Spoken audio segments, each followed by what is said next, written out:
Assalamualaikum warahmatullahi wabarakatuh. Alhamdulillahirabbil alamin. Wassalatu wassalamu ala Rasulillah wa ala alihi wa sahbihi wa wala. Ikhwani fillah rahimani wa rahimakumullah barakallahu fikum. Alhamdulillah di kesempatan kali ini kita bisa bertemu kembali. Insyaallah kita akan melanjutkan pelajaran kita di pelajaran tafsir. Barakallahu fikum. Pada kesempatan kali ini kita akan melanjutkan di pelajaran yang ke-8 yaitu tentang surat Al-Qasas ya. Al-Qasas artinya itu cerita-cerita. Nah, yang pertama adalah kita mengenal dulu tentang surat Al-Qasas ini.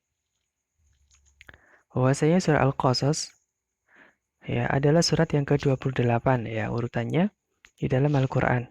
Surat ini diturunkan di Mekah ya sehingga disebut dengan surat Makkiyah. Ya diturunkan setelah surat An-Naml. Terdiri dari 88 ayat. Surat ini diberi nama Al-Qasas karena mengambil kata dari ayat yang ke-25 ya. Ini ayatnya yaitu tentang di sini ada penyebutan tentang kisahnya Musa alaihissalam bersama dengan dua orang perempuan kakak beradik ya yang salah satu dari keduanya nanti akan menjadi istri dari Nabi Musa alaihissalam. Nah, ketika berada di Madyan. Nah,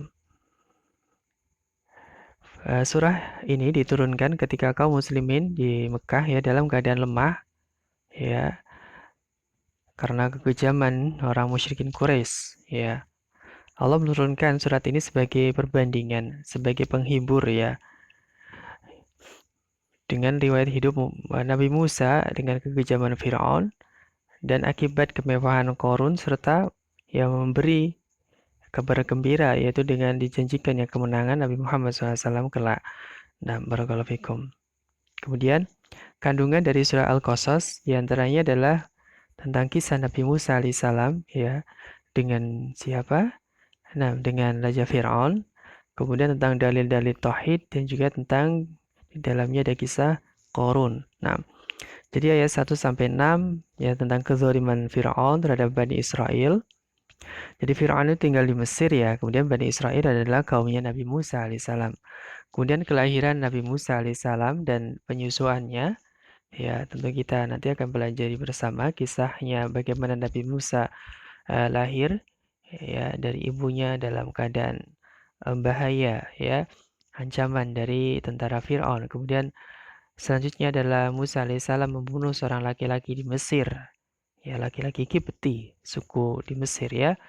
Kemudian pelariannya ke Madian. Kemudian ketika pelarian sampai di Madian, ya, beliau bertemu dengan sebuah keluarga. Ya, dan akhirnya menikah dengan salah satu dari anak keluarga tersebut. Kemudian kenabian Nabi Musa alaihissalam dan pencarian dan pembicaraan Nabi Musa dengan Allah ya di Gunung Tur atau Tur Sina. Nah, kemudian dakwah Musa alaihissalam kepada Fir'aun, ya, bagaimana dakwah Musa alaihissalam kepada Fir'aun bersama dengan saudaranya yaitu Harun.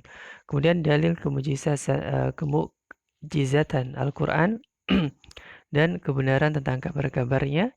Kemudian di dalamnya juga ada peringatan terhadap kaum Quraisy ya. Nah, dan seterusnya dari kandungan dari surah Al-Qasas ini. Nah, barakallahu fikum. Insyaallah kita akan pelajari nanti pada pelajaran-pelajaran selanjutnya. Kemudian perilaku keseharian untuk selalu ya kita mentadaburi ya, kisah-kisah di dalam Al-Qur'an untuk kita mengambil pelajaran dan ibrah ya untuk dijadikan ibrah dalam kehidupan kita sehari-hari. Nah, barakallahu fikum karena ya dari di antara bentuk dakwah yang paling baik caranya adalah dengan cara menyebutkan kisah-kisah ya. Tentunya kisah-kisah yang apa? Yang nyata, yang pernah terjadi, bukan kisah-kisah dongeng ya yang fiktif, tapi adalah kisah-kisah yang di dalam Al-Qur'an adalah kisah-kisah yang benar-benar telah terjadi. Nah, barakallahu fikum yang dengannya kita bisa mengambil pelajaran. Baik, sampai di sini dulu wallahu taala alam. Subhanakallahumma bihamdika asyhadu an la ilaha illa anta astaghfiruka wa atubu ilaik. Assalamualaikum warahmatullahi wabarakatuh.